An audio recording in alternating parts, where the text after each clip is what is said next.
Good evening, everyone. I welcome you all for this today's virtual meeting of our heritage uh, members.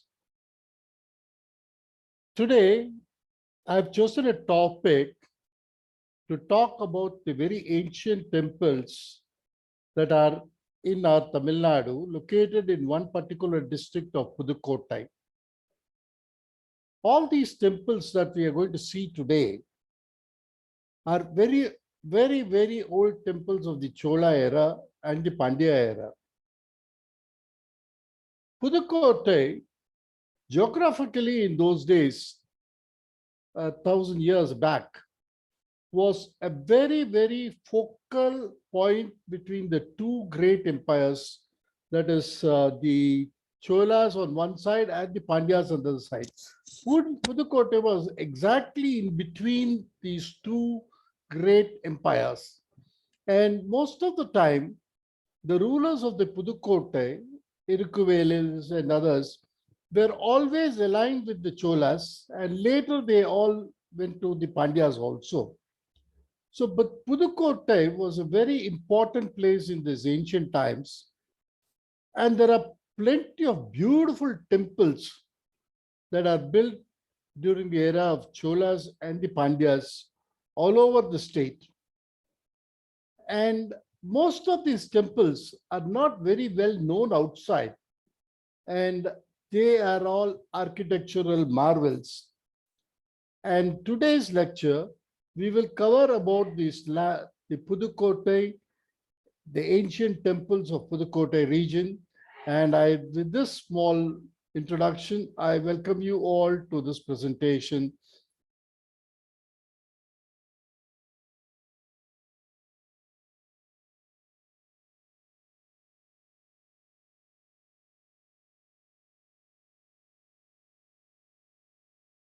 First thing that we are going to see in Pudukkottai land, I said it's a very ancient place. We have about 85 odd such beautiful heritage sites which are under the Archaeological Survey and also under the Department of Archaeology of Tamil Nadu. And such wonderful sites are there. And the first thing that we are going to see in today's presentation is about the Chittanavasal, the Ayadi Pattam, which served as a Jain shelter from during first century BCE. That is almost about 2,100 years back. This was a Jain shelter, which is in the Chittanavasal, small hill on top of the church. There was a natural cave. In that cave, they had made beds, and the Jain monks used to be there and know about their religion more about that. So that is Ayadi Pattam. Why does it get the name Ayadi Pattam? This is a beautiful cliff. You can see that natural cave.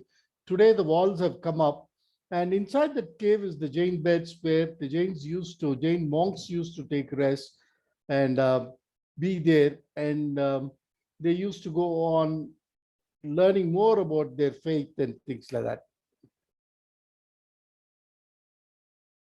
These are the Jain beds that you see there in Ayadi Pattam.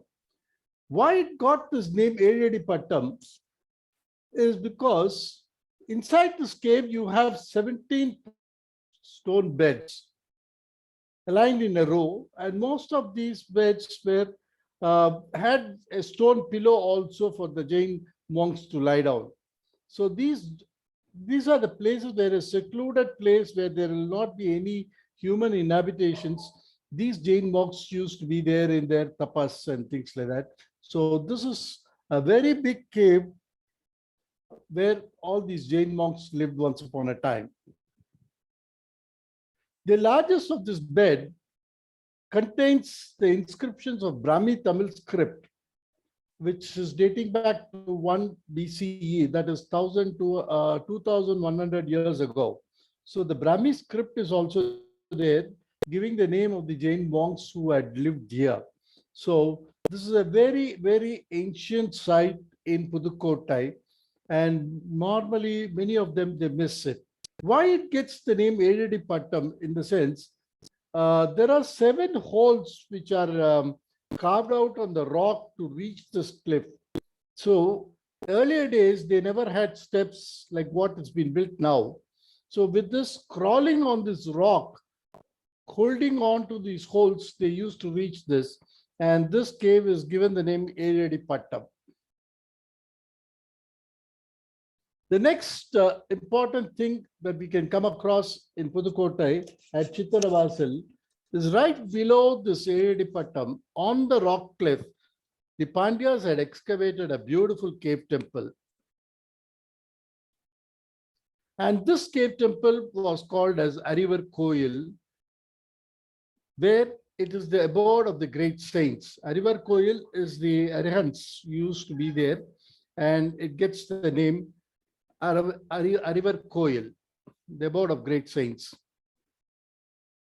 The temple is a rock cut temple between 7th and 9th century AD. The temple consists of an Ardhamantapam, a Garbhagraha inside the Ardhamantapam, all scooped out of a single living rock. The famous paintings that we saw about the Chittanavasil paintings are all located in the Ardhamantapam of this temple. That's what we saw in the last presentation about the great paintings.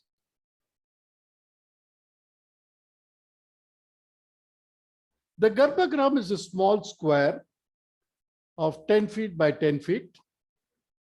And the rear wall contains the sculpted images of possibly 2 Tirthankaras and 1 Acharya who was instrumental or who was the instructor of the Jain philosophy in this cave temple.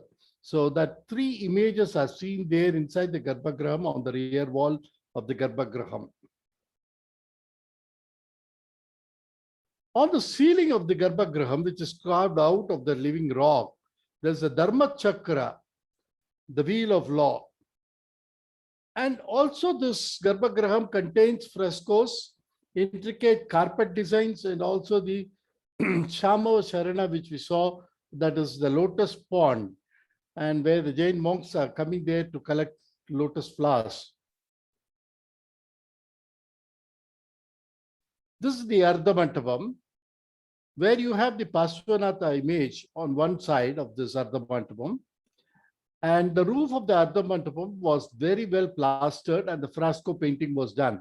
This is what you see here is the dark portion is the remaining portion of the fresco paintings that once existed in full length of this cave temple. An inscription in Tamil tells about Ilan Gautaman, who repaired and renovated this Ardhamantapam during the reign of Srimaran Srivallaban, that is 815 to 862 CE. In the sense, when you say this was renovated during that period of Srimaran Srivallaban, probably archaeologists date this cave temple should have been in existence much earlier to that. And the paintings and the renovation had taken place during this time of Srimaran Srivallaban between 815 to 862. On the other side, you have another Tirthankara image, and you can see faintly the fresco which has been done there on top of the ceiling also. This small shrine has an exceptionally unique echo effect. This inside the Garbhagraham, there's a small, very beautiful scientific, which is phenomenal to this particular thing is there's an echo effect. When you hum Om in a very inaudible way, that is that whatever, when you hum it, you yourself should not hear it. But that sound of your humming is echoed very clearly inside this sanctum, very clearly. That is seen even today. Even today, you can hear that very, very low volume, very inaudible condition to the next person standing by your side. If you say Om, the whole word is echoed throughout the sanctum and reaches back to your eyes. That is the greatness of this particular Chittanavasil temple, Arivar Koil. And we saw in detail about the fresco of the central most important drawing, which is the pond of lotus flowers, where the monks have come to collect, and you see the ducks, swans, fishes, elephants, buffaloes, everything in that. This scene shows the Samavasarana, an important scene in the Jain religion where Tirthankaras are the liberated souls of the Jain religion. From this place, delivered their lectures to the students who come here to learn about the Jain philosophy. May I request somebody to mute?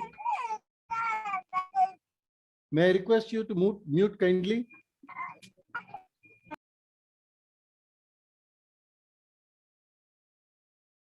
The frescoes of the Apsaras, dancing Apsara, which is seen on the wall, which is done during the 9th century, during the Pandya era. Again, the beautiful, the sari or carpet design that you see on the top, that's also a wonderful design, which is bright and nice.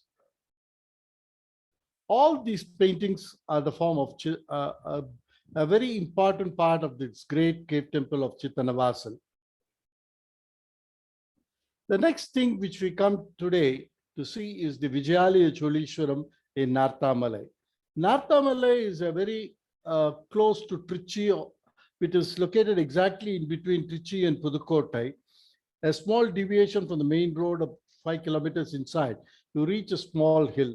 Narthamalai is a very famous place in the history of the Chola, because when Rajaraja built the beautiful temple of Tanjavur, almost all the stones were for the building of this temple were quarried from Narthamalai. So today also you can see the entire hillock is being quarried, and the entire stones being taken during the Chola era for building the great temple at Tanjavur.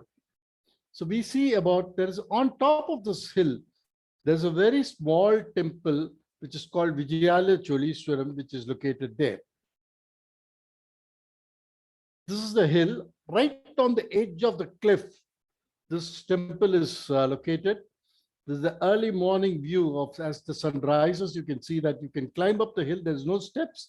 You can just easily climb up the hill and go on top of that to see this wonderful structure. This temple of Shiva is constructed in the Dravidian style along with the rock cut architecture right in front of this temple. The temple is believed to have been built during the 9th century by the Muttaraya kings, who were the feudatories of the Pallavas. And these people had built this temple.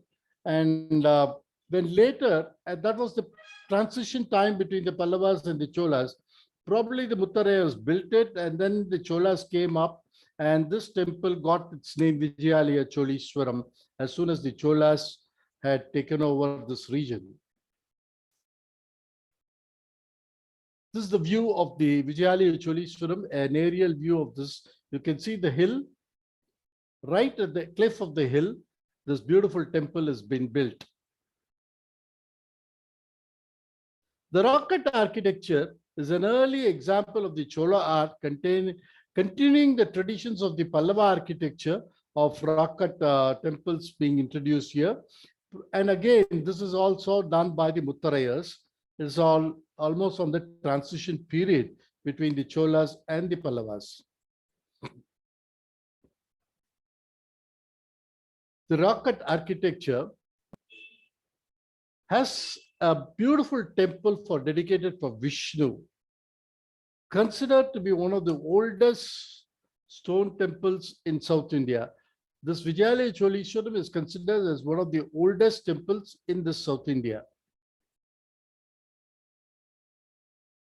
Though the temple is called Vijayalaya Cholishwaram, the temple was originally built by the Muttaraya lieutenant Sattan Pazhiyali. Sattan Pazhiyali is the person who built this temple during the reigns of the Pallava king Nirupatanga Varman, and it was built somewhere around 862 CE. Some accounts claim this temple must have been built by the Chola kings Vijayalaya Chola between 845 to 891. But the question of Vijayalaya Chola having built this temple is highly debated, though this temple is called Vijayalaya Cholishwaram. This is the beautiful temple of Nartamalai. As per the inscription, immediately after the construction of the temple was damaged by rains and lightning. And the restorations was carried out by Tennavan Tamil So this Tennavan Tamil must have been the person who was associated with the Cholas, and he named this temple as Vijayalaya Cholishwaram. This is the view of the Vijayalaya Cholishwaram. It's a totally around the other side of the hill. It's forest, totally forest, and a very beautiful, what you call a desert forest. You call that the desert forest, a desert region, and shrubs and other things are there. And this particular forest that you see there behind the Vijayalaya Cholishwaram is a place where you can see even today the carnivorous plants are there. And the temple is located on a rocky hill, as we said earlier. There are two rock-cut temples right in front of this temple of Vijayalaya Cholishwaram, which one of the rock-cut temples houses life-size sculptures of Vishnu, and the central shrine is surrounded by, and the main temple of Vijayalaya Cholishwaram is surrounded by 8 sub-shrines, which are devoted to the Parivara Devatas. And of that 8 shrines, 6 of them are remaining at present.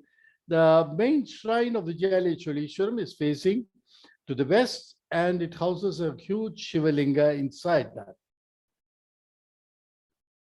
This is again an aerial view right from the top of the cliff. You can see all the Parivara shrines around this.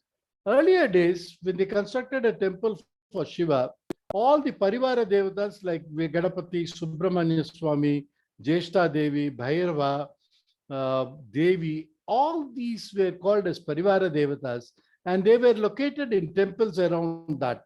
That was the early style of construction, and Vijayalaya Cholishwaram stands out to be one of that early constructions of the temple with Parivara shrines. The Garbhagriha of this temple is square from outside and raises from there, and later the top tala is a circular one, and you have a circular shikara on top of it.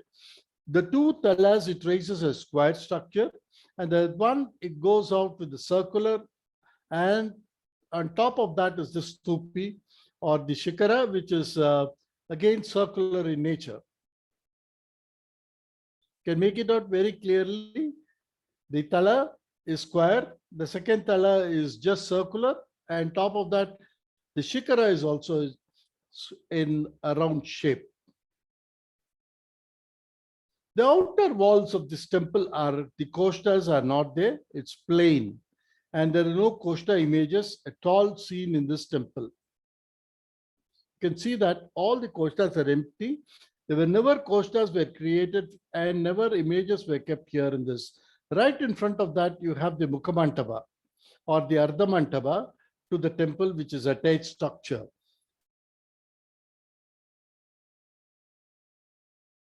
This is the entrance of the temple. You see the 2 Dwarapalakas and the door leading into the sanctum with a few steps which were added later. This is the 2 beautiful Dwarapalakas on either side of this sanctum. Look at that majestic, beautiful Dwarapalakas. A typical Chola style, I would say, with a lot of influence of the Pallava architecture in them. A beautiful images of 2 wonderful Dwarapalakas on either side of the entrance. And a beautiful Nandi is seen in front of the sanctum. And this Nandi must have been kept under a small mantapam. Today, the cover of the mantapam is missing. But nevertheless, the Nandi is a very old Nandi of the Vijayalaya Cholishwaram. So as you enter through the sanctum, You can see the Shivalinga inside the sanctum and the Mahamandapam right, the Ardha Mandapam right in front of it. You can see that. So when you see that, inside that sanctum, Shivalinga is there. The sanctum inside is round in nature. No, though it looks square from outside, the sanctum by itself is circular, and the passage that takes you around the prakara of the sanctum, you can see it. The sanctum is circular and the prakara is square. The outer wall that we see is the prakara wall, and the sanctum is circular. It's a very unique structure of this Vijayalaya Cholishwaram. You can see that a narrow passage that goes as a prakara, and that sanctum of this Garbhagraha of this Vijayalaya Cholishwaram is circular in nature. And in that passage, you find a lot of paintings. Again, this is a beautiful painting of the Lingodhava Murti. And all this, the capitals of the temple, the pillars, everything had some paintings in those days. And most of them are not there at present condition, but a few fragments of these paintings can be seen even today. You can see some Gandharvas there. All these paintings are believed to have been done by the Cholas during 9th century. And of course, there are some historians who are disputing that, and they say this painting should have come up much later. Whatever it is, but these paintings are an ancient paintings that you see there in the Vijayalaya Cholishwaram temple.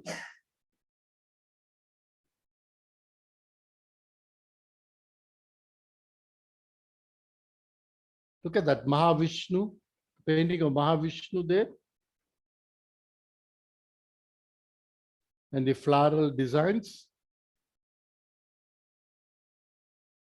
And this is again the image of Mahavishnu.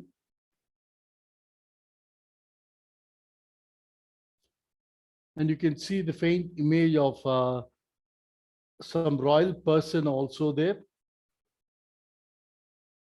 So all these paintings are gone, and whatever is remaining has been preserved by the Archaeological Survey of India. And this temple, right opposite to this temple, is again a rock cut excavation by the Muttarayas, which is dedicated to Vishnu. The uniqueness of this rock cut excavation is that you have the 12 Vishnu images spread across. There is a sanctum which is scooped out of the living rock inside, and inside that also must have had a rock, three-dimensional image of Vishnu. It's what we feel so. And on the face of the rock, you have the 12 Vishnu images, very similar Vishnu images. There's no difference between one image on the other images, 6 on either side of this.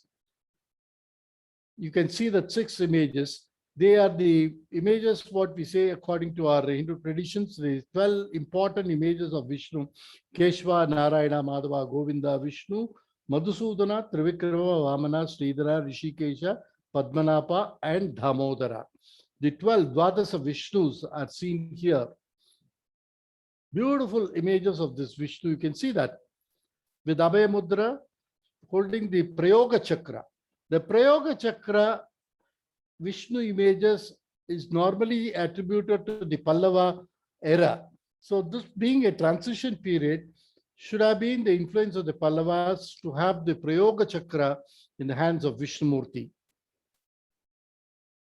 Look at the beautiful crown of the Vishnumurti, very delicately done crown of Vishnumurti there. And the sanctum that is scooped out today, it's empty. Probably it had contained a beautiful image of standing Vishnu or seated Vishnu sometime. And that should have been a three-dimensional image. Seeing the base of that, we can imagine that it should be a three-dimensional image of Vishnumurti, which was there once upon a time. You can see that sanctum in between and the 6 Vishnus on either side, 5 on here and 2 on the other walls. So this is been blocked with the grill gates, and today it's a protected monument under the Archaeological Survey of India. A beautiful rock cut excavation temple dedicated to Vishnu in Narthamalai. And close to that, there's another temple called the Palali Ishwaram. This is again a small temple where there is a Shiva image inside the rock cut, and two freestanding Dwarapalaka images are kept in front of that. And there's also a Nandi image right in the front of it. This is also a rock cut sculpture, a rock cut cave temple, which was the first of the Cholas kind, or the transition period, as we said. Now we come to the next important temple located in the Narthamalai. Is again a very old ancient temple belonging to the 9th century. Right across along the cliff, they have made this beautiful temple dedicated to Shiva. It's called the Kadambar Koil. There's a beautiful natural pond where the water comes and stands there, and the pond is cut out in front of the temple.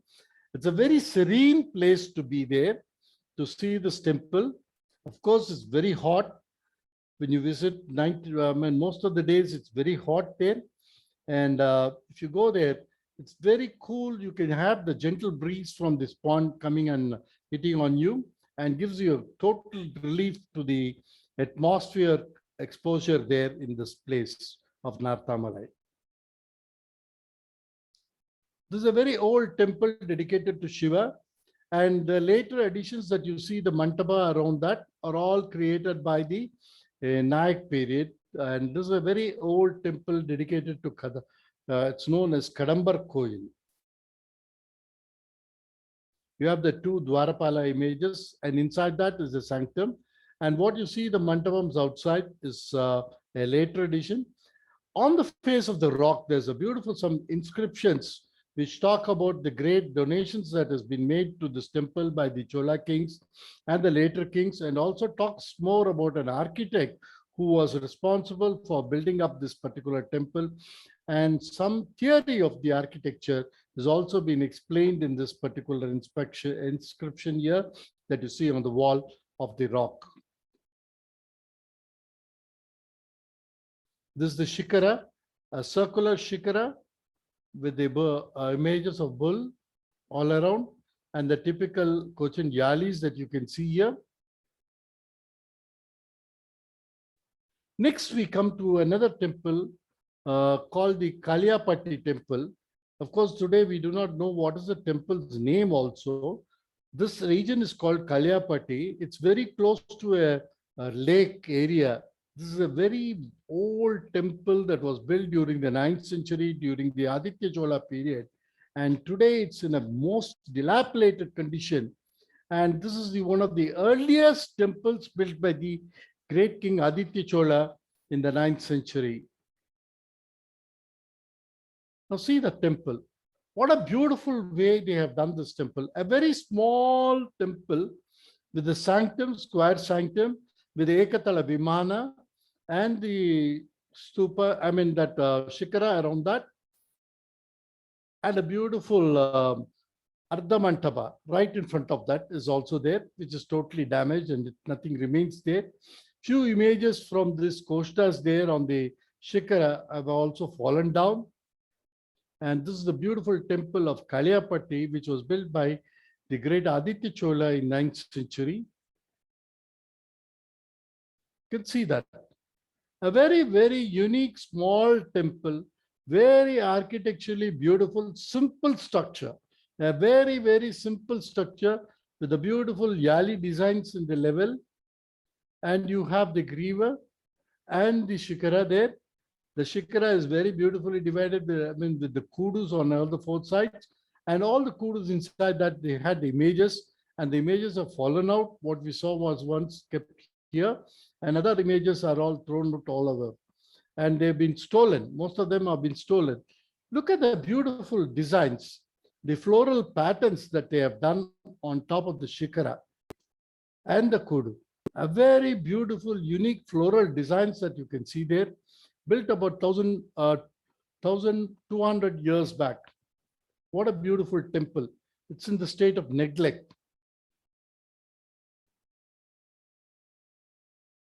The Dakshinamurti image, which was there once on the Griva, has fallen down and broken. And this is lying there. And every small part of this temple is seen in rubbles all around there. Though this is a protected monument, they call it a protected monument under the government of Tamil Nadu Archaeological Department. There's hardly any protection. The temple is just left in open and it's in a deserted place. Very sad to see that wonderful temple, which was built 1200 years ago, is in such a bad state of neglect. Look at the Nandi, which was once decorating the Shikara, is seen here, and many of the stone pillars and slabs are seen all over the place. There's again another one more Nandi there. The head of the Nandi is missing. A very beautiful temple, unfortunately in a very, very dilapidated condition. That is the Kalyapati temple, built during the reign of Aditya Chola. Next, we come to a beautiful temple called Margapurishwara temple in Visalur. Visalur is again a very small town in Pudukkottai district. Today, this temple has been taken over by the ASI and they are maintaining it very well.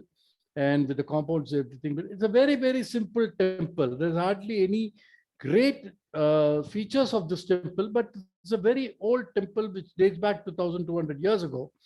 And these are all the constructions which was taken up by the ASI when they started the restoration of this particular temple. The second Gopuram, and you find two Ganesha images there right in the front. This is a very, very small temple. This is the Garbhagraham of the temple, as we saw what we saw in the Kalyapati. Very similar, 10 feet by 10 feet Garbhagraham with the Griva and the Shikara there. And the stupa is also made of the stone. And you have the images, all the 4 images on the Griva intact. And today there's an extension mandapam made and Dakshinamurti image has been kept here. But this additions, whatever you see here, was done during the later Vijayanagar period. This is a beautiful example of how that Kalyapati temple should have also been there if it was maintained in the perfect condition. Look at that beautiful temple with all the same designs, the scrolls, the floral designs, everything, and the image of Dakshinamurti there. And this Dakshinamurti is a later addition, which was brought inside the Koshta and a Mantapam raised in front of it. So this is the Visalur temple, which has again got a lot of inscriptional values is there in the temple pertaining to the Chola era of the early Chola period. This is again another view of the Visalur temple, and on the Griva you have the Vishnu image there. This is right behind. You have the Vishnu image.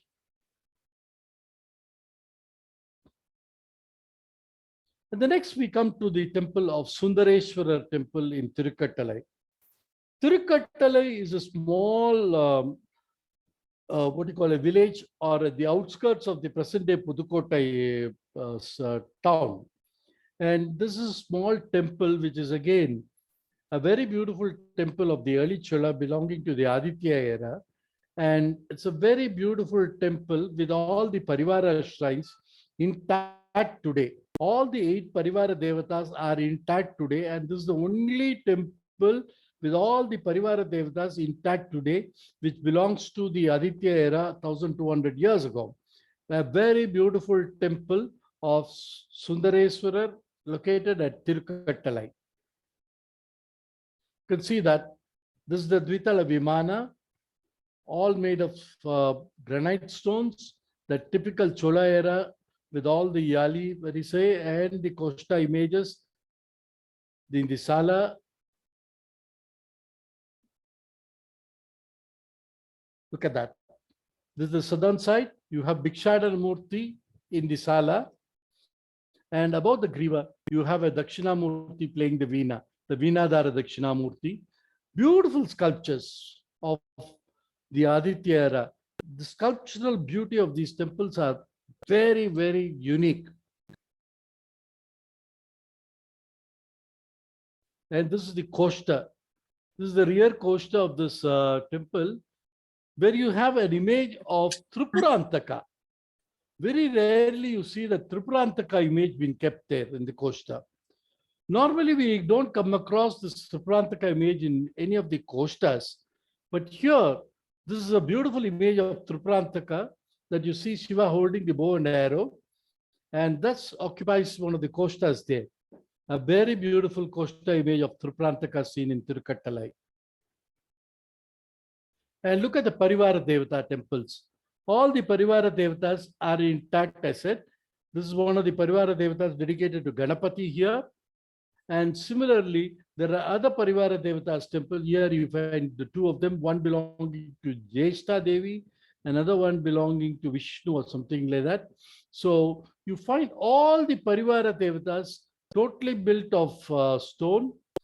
And it's such a beautiful temple. In the same plan it is existing. And this compound wall has been raised much later. Probably this temple was open and it did not have a compound wall. And this compound wall is raised along with the temple. So it's abducting half the rear portion of the Parivara shrines totally today. Probably this was done during the later period, somewhere around 17th century or so. So, but this one temple, the early temple with all the Parivara shrines intact today, is what we can see is it in Tirukattalai. Next, we come to a beautiful place called Thirumayam. The Satyamurti Perumal temple in Thirumayam is dedicated to Anantasayana Vishnu. The temple is glorified as a Divya Desam and worshipped as and the Vishnu is worshipped as Satyamurti Perumal and is considered as Ujjivana Tayar. So this is on the Thirumayam rock cut temple, a very beautiful rock cut temple dedicated to Vishnu. Again, there's a dispute about the rock cut temple, whether it was made by the Pallavas or by the Pandyas. The temple is being built during the 9th century by the Pandyas. So a lot of inscriptions are there which say also claim to that the temple was built by Mahendravarman. But unfortunately, Mahendravarman's last contribution of rock cut architecture ended with Trichy. This is much beyond Trichy. Probably this was done by the great Pandya kings. And this temple was expanded very well into a very big, huge complex during the 17th century by the Nayak kings, with adding a lot of new shrines for different Devi, Tayar and other people, other Devatas all around. And this is a rock cut temple. Inside the rock cut temple is the beautiful Anantasayana Vishnu. This Anantasayana Vishnu is one of the biggest stone, what you call rock cut architecture that you see. It's almost 30 feet in length. The entire panel of Anantasayana Vishnu is 30 feet in length. And it's one of the most beautiful panels of Vishnu that you can see there. And this Vishnu is reclining here. In Tamil, they call it as Arituyil. Tuyil means sleeping nature, and Arituyil is what they give, that is, Vishnu is awake and still in the sleeping condition. That's what it means in Tamil. Sleeping with the sense of knowing of what is going around him in the present. This is the largest of the Anantasayana Vishnu, which is almost 30 feet, and it is done on the natural rock. And this is a rock cut excavation. All these mantabas and the pillars were all introduced much later. The Adisesha in the temple is believed to be protecting force of Vishnu here. The Adisesha is seen attacking the Asuras, Madhu and Kaitaba, who have come to take away with Devi. So the Ayudha Purushas, when Vishnu is sleeping around, the Ayudha Purushas take charge and they also charge, fighting these Madhu Kaitavas. It's a very beautiful panel that has been depicted here. We'll see that in detail. If you see this panel, you can see Vishnu is reclining in the Adisesha. The 5 hoods of Adisesha is seen here. Garuda is seen here. Narada Muni is there. This is the Madhu and Kaitava. So Madhu Kaitava come to take away Sri Devi there. So immediately all the either Purushas of Vishnu. Vishnu has got the Panchayatanam, no? The Shankam, the Panchajanyam, Shankam, Sudarshana Chakram, Kaumodakam, that is the Gata, and this Nandakam, that is his sword. All these four Ayudha Purushas attack this particular Madhukaitava. And this Adisesha spits out fire or venom and chases away this Madhukaitavas. That is beautifully depicted here. And from the Nabi of the Vishnu emerges the Brahma seated on the lotus. This is a very beautiful, huge panel covering approximately 30 feet in length. A fantastic representation of Vishnu seen here in Tirmayam. Look at that. Mahavishnu in reclining posture. This is the Brahma. You can see the Adisesha spitting out fire or venom, and these are shown as fireballs that is chasing away these Madhukaitavas. These men who you see here, the four men who you see here in the flying nature, are all the Ayudha Purushas of Vishnu. The Shanka, the Chakra, the Gata, and the Nandaka, the sword of Vishnu, are chasing. Here you find all the celestials, Narada, Tumburu, everything, everybody playing the celestial music there for the Vishnu. And when Vishnu is lying down enjoying the music, this attack happens, and immediately in split second, all the other Purushas take charge and they chase away this Madhukaitava. Look at that. Beautiful panel. You find the Garuda standing behind Mahavishnu. Narada here. And all the other rishis on that.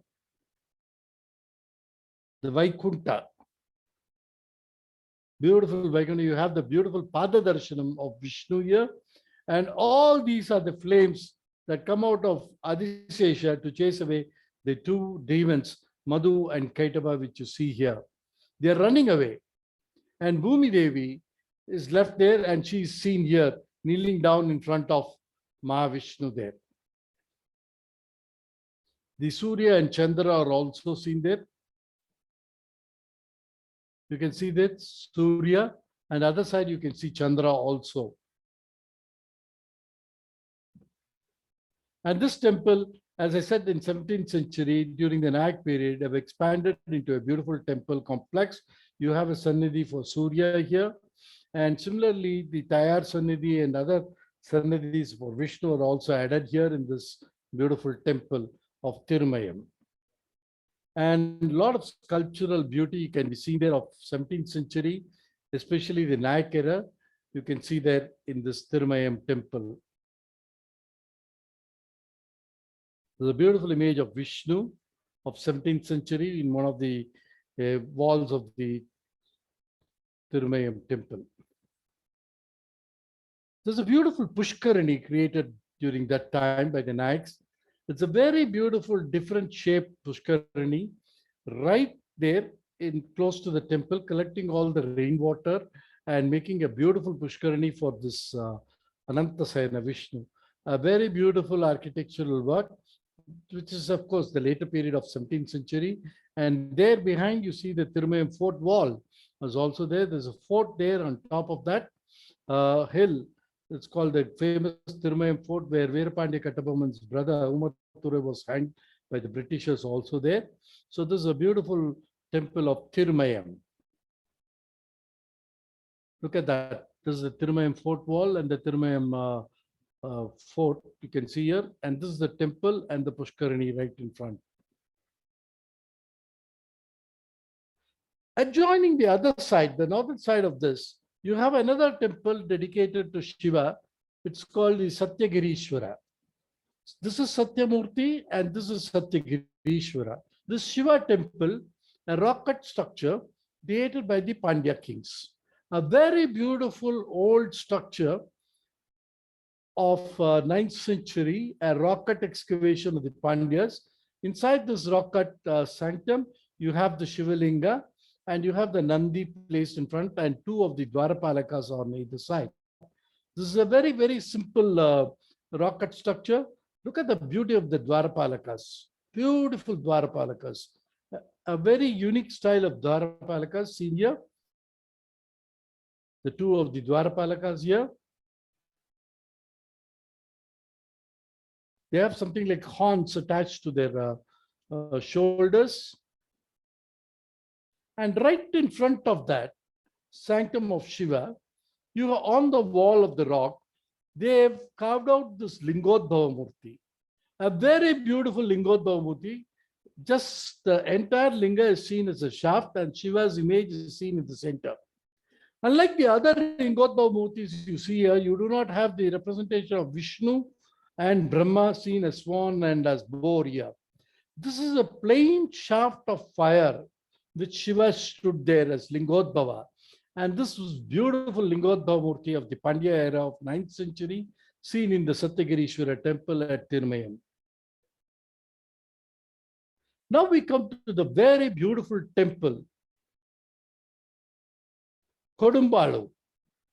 It's a small village in Pudukkottai, district of Tamil Nadu, and the village is one of the most ancient places in the district, and the earliest reference of this Kodumbalu is found in Silappadigaram, and there it is referred, this place is referred as Kodumbai.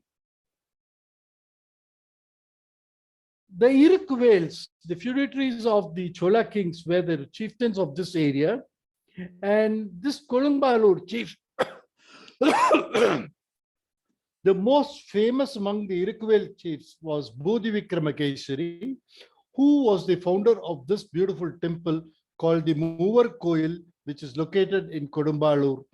Very, very beautiful temple.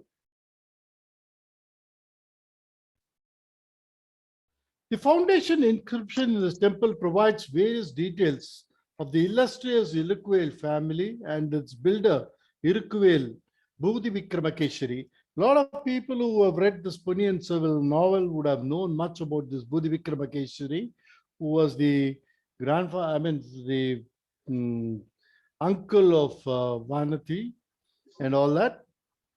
The foundation inscription clears all the doubts, stating that these temples, the three temples were there, and the three temples were constructed by the Irukvel chief Bodhivikramakeshari on behalf of himself and his two wives, Karali and Varaguna. So these three temples, Moovar Koil, means that three people had built this temple for Shiva. All the three temples were dedicated to Shiva, and that was built by Bodhivikramakeshari, his wife, and his two wives, that is Karali and Varaguna. The three people dedicated these three temples, and that's why this gets the name Moovar Koil. Moovar Edapavetta Koil, Moovar Koil. Bodhi's mother, Annapurna, was a Chola princess. From the inscription, we can gather that the family was ruling over Kodumbalu for a significant period of time, and they were connected with Cholas matrimonially, making them to take side of the Cholas against the latest fights with the Pallavas and the Pandyas. So this, I said, Bodhivikramakeshari was a great king of this Irukvales, and they were always aligned with the Cholas. It is now generally believed that the king Bodhivikramakeshari was a contemporary of the Chola king Aditya I, that is 870 to 907, and he would have constructed these temples during the last decades of the 9th century. We come to know this, the last decades of 9th century or the early beginning of the first 10th century, these temples were built there in Kodumbalur. Now, as you see the Moovar Koil, only two of them are remaining. The third temple is totally not there.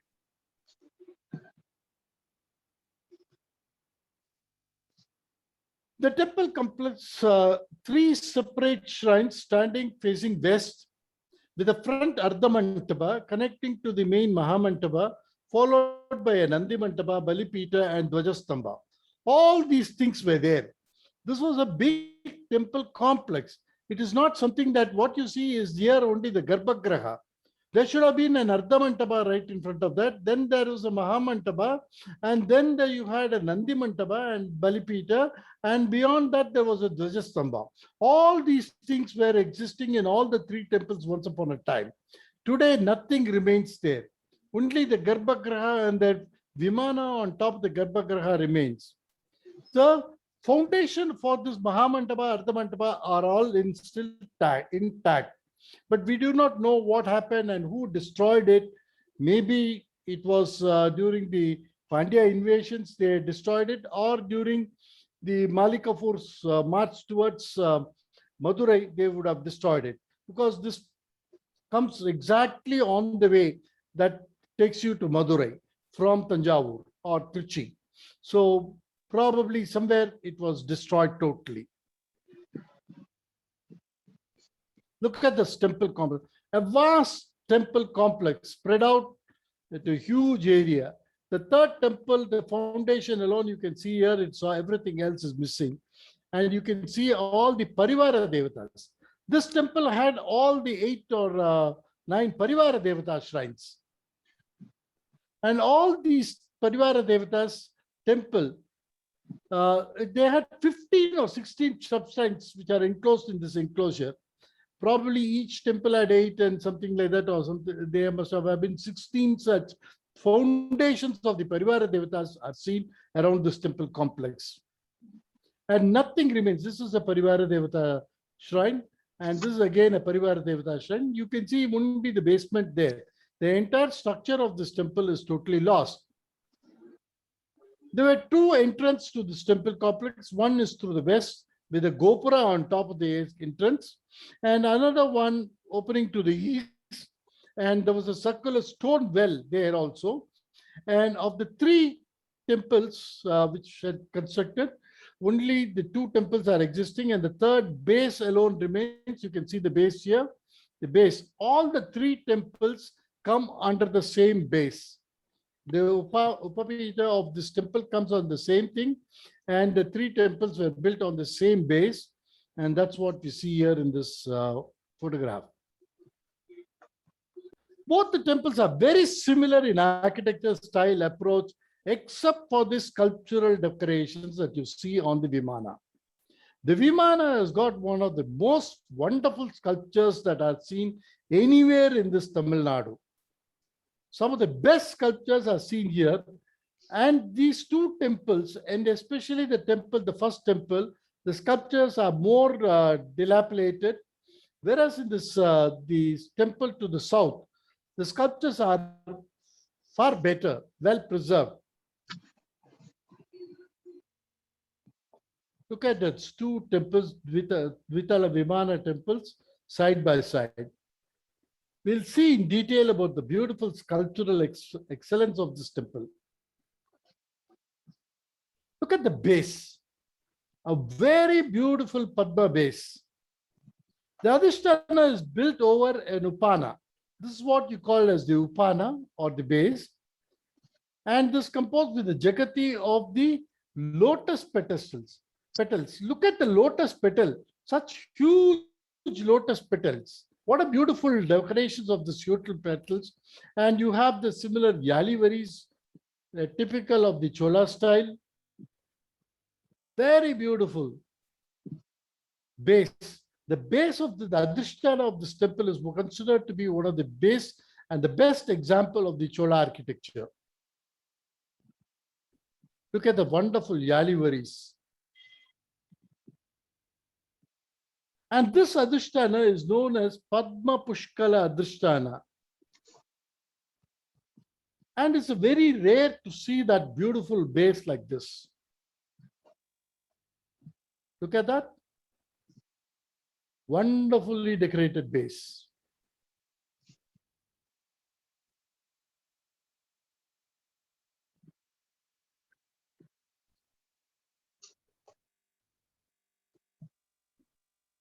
That is the main sanctum of the temple which you have there, and 2 Dwarapalakas are there by the side, and the Vimana on top of the sanctum. And there's, of course, a Nandi which is kept here now. Look at the Dwarapala.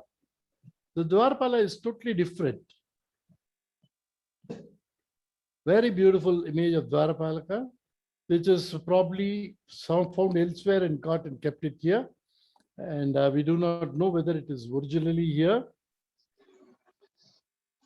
The other temple, you have this two different Dwarapalas there, and the Linga in the center of the sanctum. The Avude is missing. Look at the beautiful Linga. The base is square, then it is the octagonal, then again the shaft comes cylindrical. This is called the Shiva Bhagam, Rudra Bhagam, Vishnu Bhagam, and Brahma Bhagam. So in this octagonal base is what the Avude is kept, and that's what we see the Shiva Linga. The Rudra Bhagam alone is exposed normally, and that particular the Avude which is imposed on this is missing totally today. You can see the Linga shaft alone there inside the sanctum. The sanctum is beautiful square, and the Vimana rises exactly up to the top in granite stone with a beautiful arrangement, a conical arrangement. You can see that. And that's the beautiful Garbhagraha of the Mover Koil.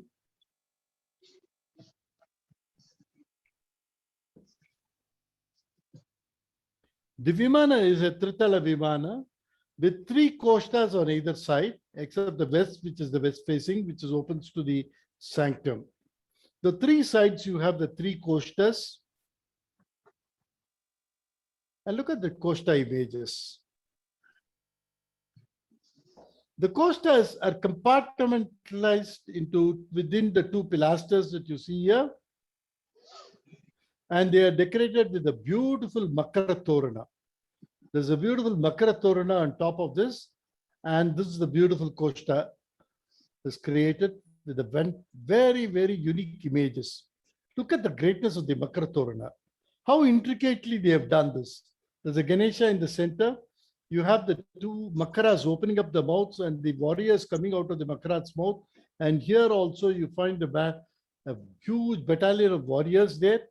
Everything so very intricately done, the Makara Torana.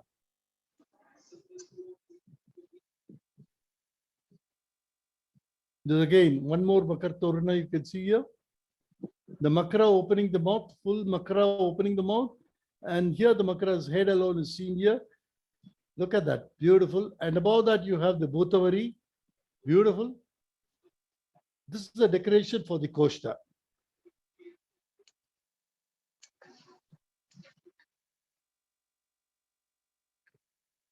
And the pilasters there, the plain pillars are so beautifully decorated, very intricately decorated with all sort of floral designs and very miniature artistic work you can see there.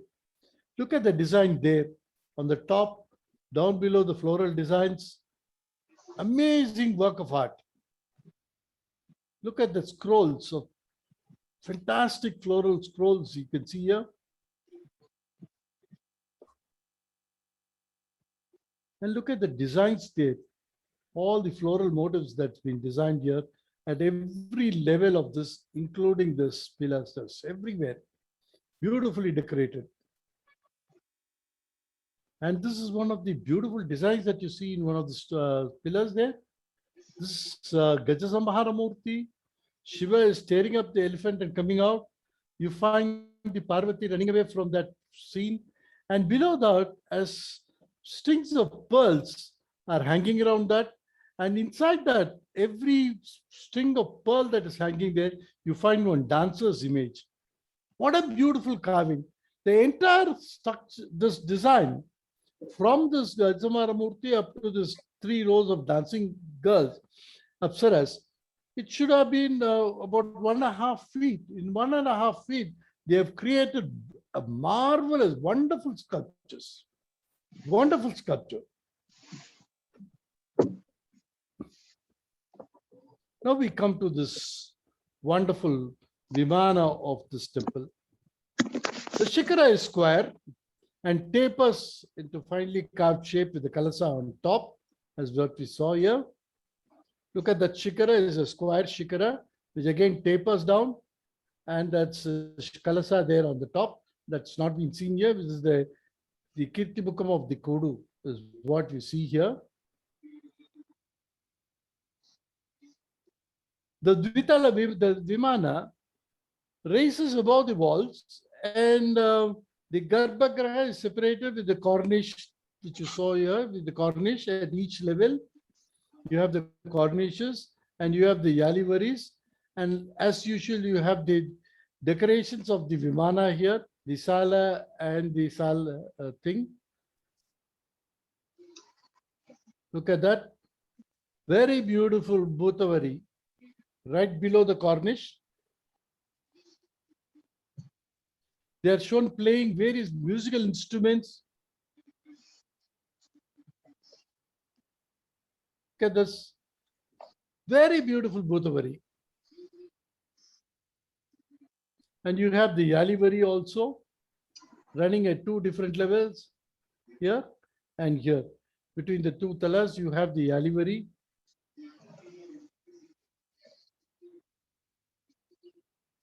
The first floor arrangement is the Kuta. You have the Kuta. Then you have the Sala. Sala is in the center, and you have the Kutas on either side and the corners. And the niches are also there in between the Sala and the Kutas. This is the Sala. This is a wider one. And you have the Kutas on either side of the Salas. And you also have the niches in between that. The second floor, it's only the Sala and Kuta are not there. But you have a beautiful central portion with the Kuta design on top of it, flanked with the two Nandis on either side. You have a beautiful Apsara image flanking between that. The Griva, it's such a beautiful Apsara you can see here.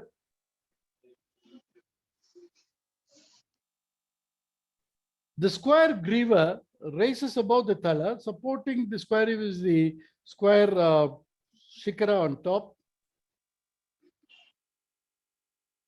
You have the Kalasa again made of stone here, kept on top of that.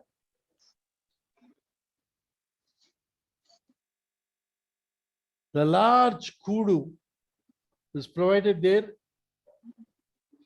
In the middle of that, you have that wonderful images of the sculptures of depicting Shiva.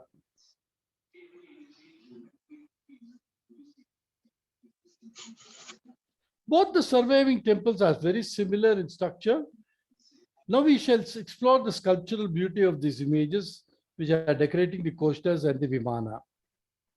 The Koshta images are fairly big and beautiful as per the Chola standards. Look at this. This is an Ardhanarishwara image of Shiva and Parvati. Look at the beautiful, tall Ardhanarishwara standing there. Look at the facial features, very clearly distinguishing between Shiva and Parvati in the hairstyle and the facial expressions and the body expressions also. She's holding a lotus flower in one hand, and Shiva is shown with two hands. Parvati is shown with only one hand. And this is the image of the Bhikshadana, which is in a highly damaged position in the first temple. A very highly damaged Bhikshadana image of Shiva. And unfortunately, it is totally damaged.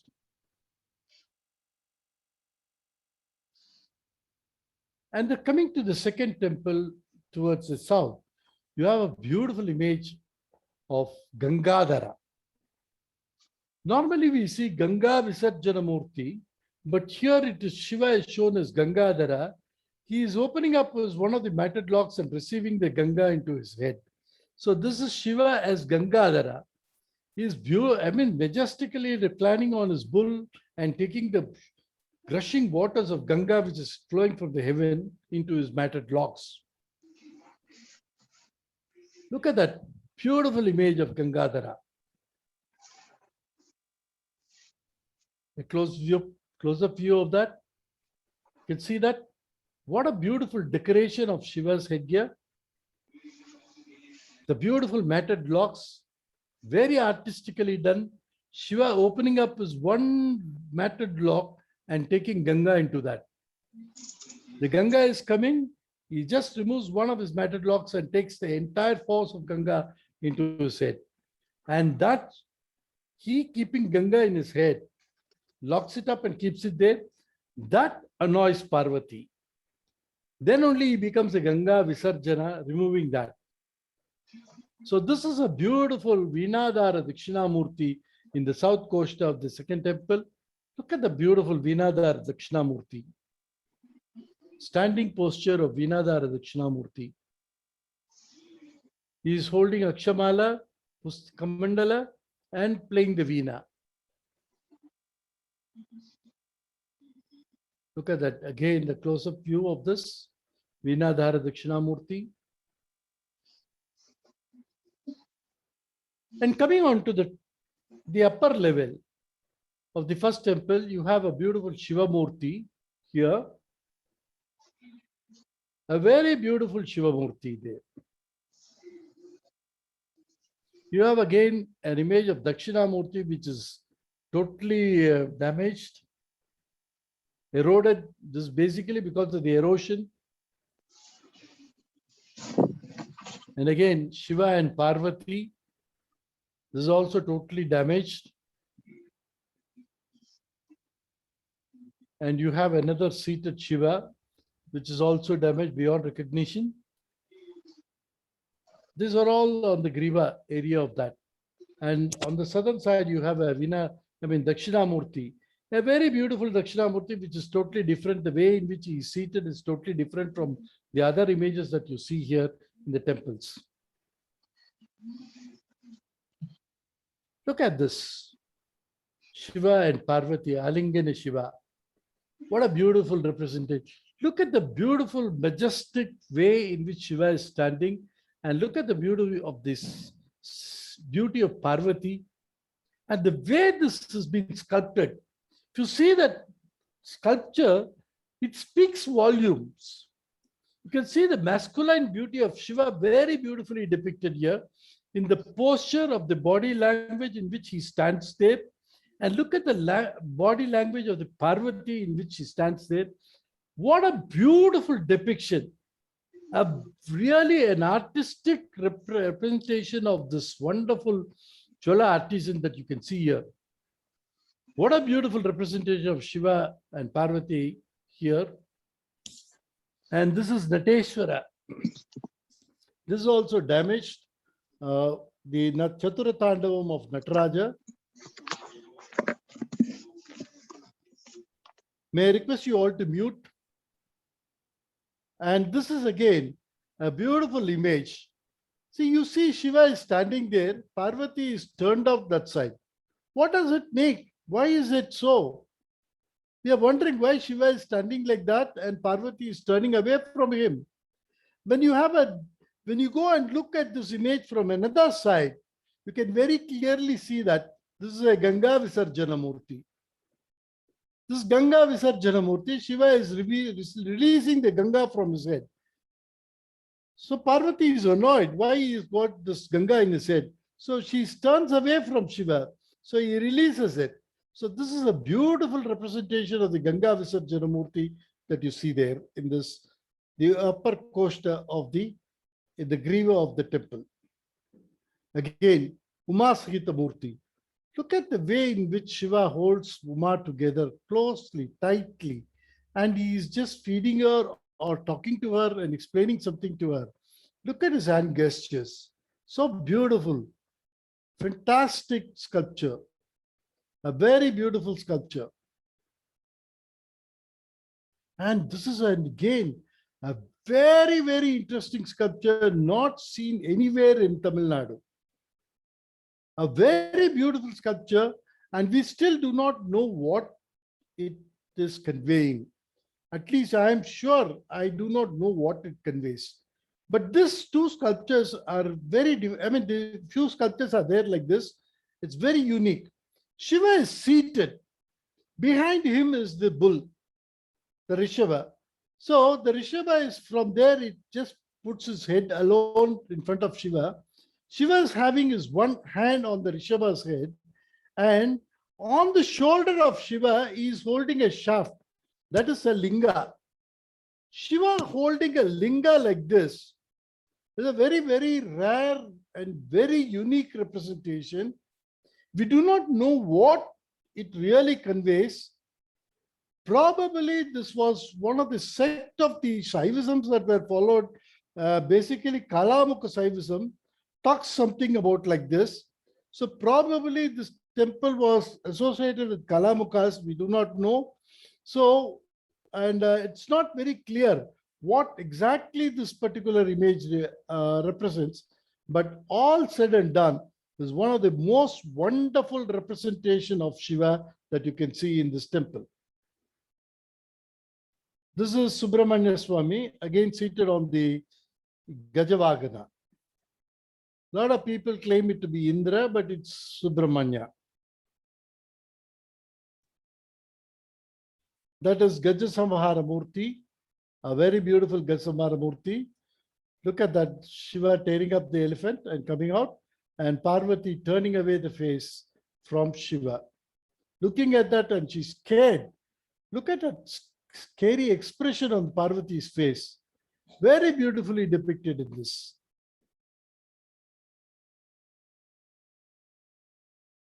This is the Tripura Samhara Murti. What a beautiful representation of Tripura Samhara Murti or Tripura Tandava Murti, whatever you call that. It's amazing representation of Tripura Samhara Murti.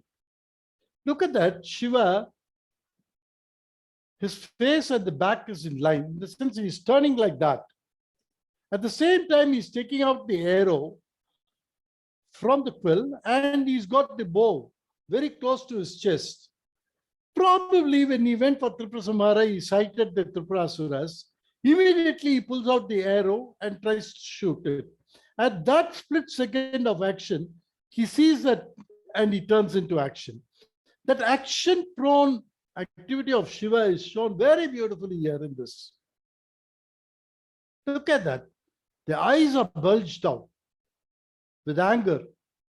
There's a smile on his face. He's just pulling out the arrow. His bow is kept close to his chest.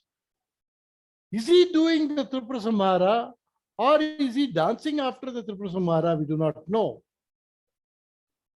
For me, it looks like Shiva is moving on one direction, he spots out and he takes out the arrow from the quill and readily he wants to shoot them out. So at the same time, he smiles at them and they are burnt to ashes. As he's trying to take out the arrow, he smiles at them and he shoots them out. Some say this is a what you call as Tripura Tandava. They call it as a Tandava. All said and done, it's one of the most wonderful and a very interesting sculpture that you can see in this temple of Kodumbalur. Look at this. This is the masterpiece of the Kodumbalur temple. Kalasamhara Murti, Kalari Murti, they call it. What a beautiful Kalari Murti. I'll tell you, we can spend hours together seeing this particular Murti and explaining about this. Such a wonderful Murti and such a wonderful creation. The artist who has created, he must have been a god by himself to have done this. Because so much of intricacies have gone into that, so much of tattvas have gone into it, and the Shastra implications on creating this image is something phenomenal in this. You just see this. Shiva is shown with the anger in his face. The eyes are bulging out at Yama. And he says, the Mudra, he says, you have committed the mistake. So he just kicks him out there. Look at the artistic way in which is created. Shiva's head is turned to one side. One shoulder is raised up, one shoulder has come down, and the other two hands, rear hands, are in two different directions. One up and one below. What Vakkaram!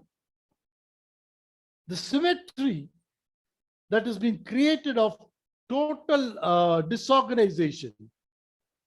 There's something phenomenal in this. Look at the bend in the body. Look at the bend, that sharp bend that is given in the hip. The force that is collected to kick Yama is shown here in this bend. Look at the face. Look at the anger, the eyes, the two tusks projecting out of his mouth. The way in which he is there. What amazing sculpture. Look at the way in which the left leg, the right leg is firmly fixed on Yama, and left leg he gives one kick, kills Yama. Yama is shouting for his life, screaming for his life. Seen here. What a beautiful depiction. It is said the artist who had created this wonderful image of this Kalasamhara Murti, he has given 64 bends in this particular thing, which is not usual in any of the sculptures. We couldn't make out it. But any learned artist who follows the Silpa Shastras and things like that, can say, I believe 64 different bangas are given here. Right from the toe to the finger, everywhere there is a banga, which is, I mean, the action which has been replicated. So there are 64 such actions being incorporated into this wonderful sculpture of Kalari Murti, which is nowhere in this country. Amazing representation of this Kalari Murti you can see here. The next we come to a wonderful temple of leaving Kodumbalur with a great heart. We are coming to Kudumiyan Malai. The first thing that we see is the rock cut architecture, which is built again by the Pandya kings. There's a rock cut cave temple on the Kudumiyan Malai face. And inside that, there's a Garbhagraham where you have the Shiva image and the two Dwarapalakas, very similar that of the Pandya style of Dwarapalakas you see here. And this is a very simple rock cut temple. And from the face of the rock itself, the Nandi image is made, and so is the Shivalinga there. And outside this rock cut temple, there's a beautiful wall inscription which talks about the musical notations, which is again a very, it's attributed to Mahendra Varma Pallava, and how he learned this music from his guru Rudracharya, and then it plays the Parivadhani Veena and all that. And this is the Kudumiyan Malai that you see, the entrance of the Kudumiyan Malai temple. And this is the Shikagirishwara Swami inside the Kudumiyan Malai temple. And as you come out of the temple, on the rock face, right above on the hill, you have this sculpted image of Shiva and Parvati seated on the bull with all the 63 Nayanmars. What a beautiful thought process has gone there. Shiva giving darshan along with the Nayanmars. When you come out of the temple sanctum of Shiva, just look up, you can see this wonderful depiction given there, and amazing way to honor the great Nayanmars along with Shiva there. And this is the Devi temple, which is a later addition added to that. And this is the two Dwarapalakas of 17th century at the entrance of the Kudumiyan Malai temple. And as you pass through, you come to a 1,000-pillared hall, and through that you go into the temple, and you come to this beautiful mandapam. Architectural marvel of the 17th century, you can see that in Kudumiyan Malai. A beautiful mandapam with so many pillars. All these pillars are monolithic pillars with wonderful sculptures added to them. Amazing beauty of this temple is that sculptures that you see here. The Siddhi Ganapati, the Pranavarupa Ganapati, Siddhi Ganapati with multiple arms. All of these images are broken through the invasion of Malikafur and very badly mutilated. But in spite of all that, the grace, the beauty of the sculptural value of these things are seen, something phenomenal in this day also.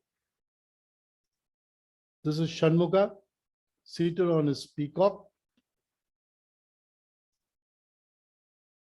We have Narasimha doing the Vadama of Hiranyakashipu. Look at this. It's totally chopped. All the arms are chopped. This is Arjuna. This is Ravana. Ravana comes as a Shiva Bhakta. Ravana is one of the greatest Shiva Bhaktas. So in all Shiva temples, Ravana is recognized. Even in everyday puja, we recognize, after doing Shiva puja, we say, we pray to Ravana also. Unless we pray to them, we do not get phalan. We say, Bhana Ravana Chandisha Nandi Bringi Ridadada Mahadeva Prasadene Sarve Anugrahantu Shambhava.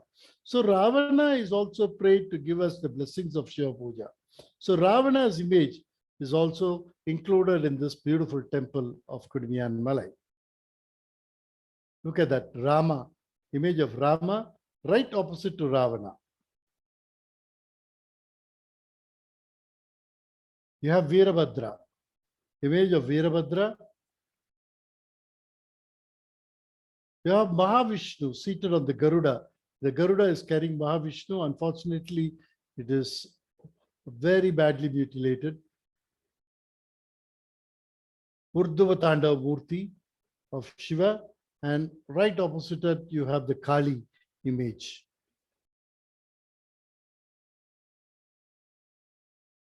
Looks at that. Mahavishnu is Mohini. When he came to Tarakavinam, Shiva came as Bhikshadana and Mahavishnu followed him as Mohini. When Mohini was there, she was so beautiful. There's no words to express the beauty of the moon. She was so feminine. Everything was so beautiful and apt to her. Her shape, her figure, her size, everything. So all the rishis fell in love with her. It was more of a lust that they wanted to have this Mohini. They all went behind her. And that's what is depicted in this beautiful sculpture. Look at Mahavishnu as Mohini, a most beautiful way of representing a female figure. And the way in which she's dressed up, her dress is slipping out. All the rishis are right behind her with lust. Look at this. This is the other Mohini there. Right opposite to the pillar, you have another Mohini there. Look at her. This is one more Mohini. Look at her, the shape and size of the Mohini. It's so beautiful. Very attractive. All the rishis going behind her in lust. That's beautifully shown. They're pulling out her dress. They want to attract her.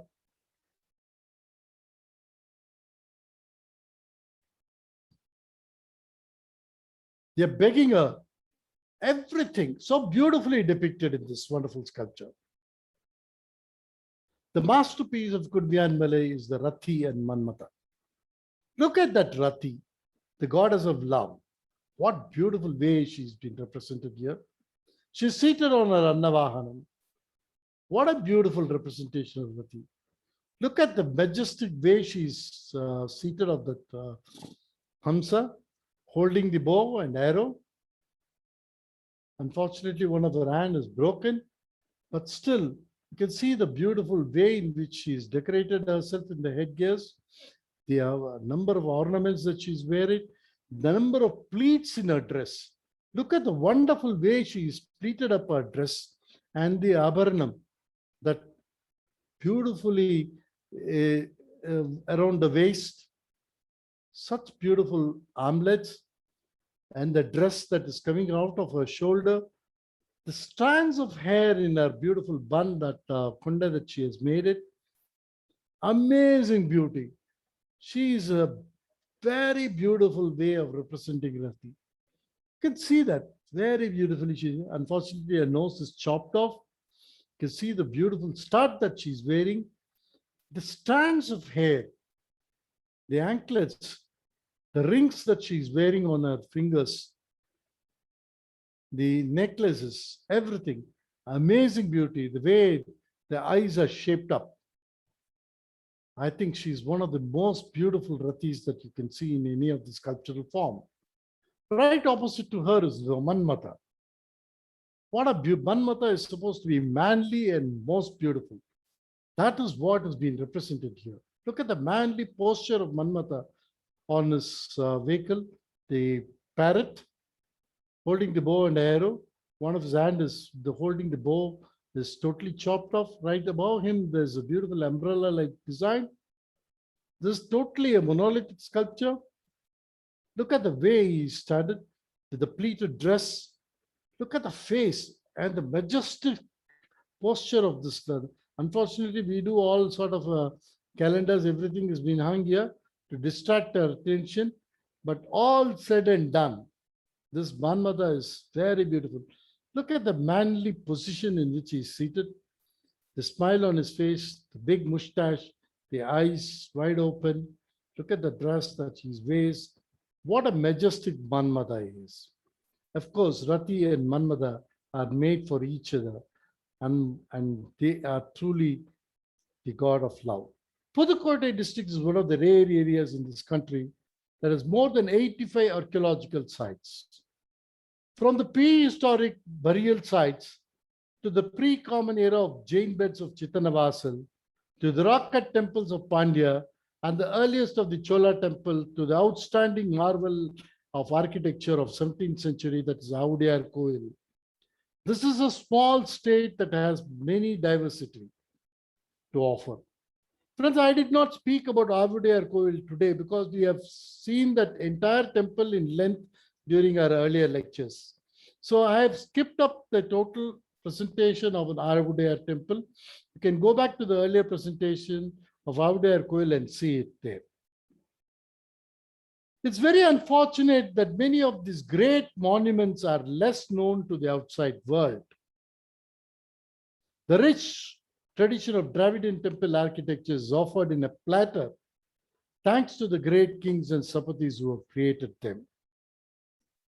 And thank you all for listening to this presentation. Thank you very much. I am prepared to take questions. You can unmute yourself and shoot out your questions.